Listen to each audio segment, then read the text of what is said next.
तुम्ही पाहत आहात MCN न्यूज मराठी।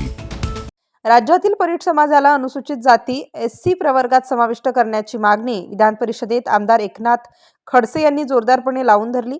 शासनाने याबाबत सकारात्मक निर्णय घेण्यासोबतच नागपूर येथे विधिमंडळ अधिवेशनात खडसे यांनी परीट समुदायाच्या भावनांना न्याय देण्याची गरज व्यक्त केली। राज्यभरातील परीट समुदायाची ही मागणी रास्त असून ती शासनासमोर प्रभावीपणे मांडण्यासाठी समाज मोठ्या संख्येने नागपुरात दाखल झाला आहे। परीट समुदायाचा SC प्रवर्गात समावेश केल्यास सामाजिक न्याय आणि समानतेच्या दृष्टीने मोठा निर्णय ठरेल असे मत या प्रसंगी आमदार एकनाथ खडसे यांनी व्यक्त केले।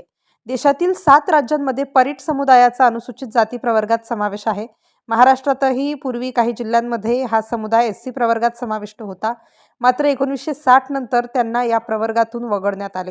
ही ऐतिहासिक चूक दुरुस्त करून परीट समुदायाला पुन्हा अनुसूचित जाती प्रवर्गात समाविष्ट करण्याचा प्रस्ताव केंद्र सरकारकडे पाठवावा अशी आग्रही मागणी करून आमदार खडसे यांनी सभागृहाचे लक्ष वेधले। MCN न्यूज मराठीकरिता बाळासाहेब नेरकर, अकोला। खडसे साहेब।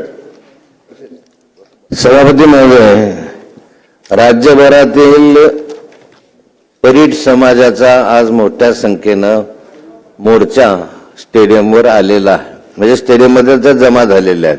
त्यांच्या काही मागण्या या संदर्भामधल्या आहेत आणि त्या ठिकाणी अध्यक्ष महोदय, पहिली त्यांची मागणी आहे की शेड्यूल कास्ट मध्ये त्यांना समाविष्ट करावं, कारण देशभरामधल्या 7 राज्यांमध्ये शेड्यूल कास्ट मध्ये त्यांना समाविष्ट केलेलं आहे। तसं आपल्या महाराष्ट्र राज्यामध्ये सुद्धा काही जिल्ह्यांमध्ये ते शेड्यूल कास्ट मध्ये होते, परंतु 1960 नंतर ते वगळले गेले, म्हणून त्यांची मागणी आहे। दुसरं त्यांची मागणी ही आहे की माननीय अजितदादा पवार यांनी निवडणुकीच्या कालखंडामध्ये संत गाडगे महाराज आर्थिक विकास महामंडळाची स्थापना करू अशी घोषणा त्या कालखंडात केली होती, परंतु अद्याप त्या घोषणेची अंमलबजावणी झाली नाही।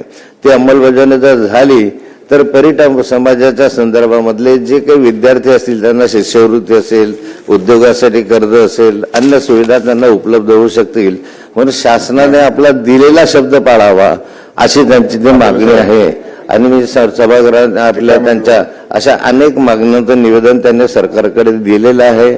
माझी विनंती राहणार आहे की त्या निवेदनाचा योग्य रीतीने आपण उपयोग करावा आणि संत गाडगे महाराज आर्थिक विकास महामंडळ जे आपण सांगितलेलं आहे त्याप्रमाणे आणि त्यांना शेड्यूल कास्ट मध्ये समाविष्ट करण्याच्या संदर्भामध्ये केंद्र सरकारकडे आपण शिफारस करावी। अमित गोरखे। सभापती मध्ये दोन्ही विषय जे खडसे साहेबांनी सांगितले की केंद्राला शिफारस आणि राज्याचा आर्थिक विकास महामंडळ या दोन्ही बद्दल उपमुख्यमंत्री अजित पवारजी आणि मुख्यमंत्र्यांना मी या ठिकाणी ही बाब तातडीने कळवेल। अमित गोरखे। आणि जे निवेदन आहे त्याला योग्य चर्चा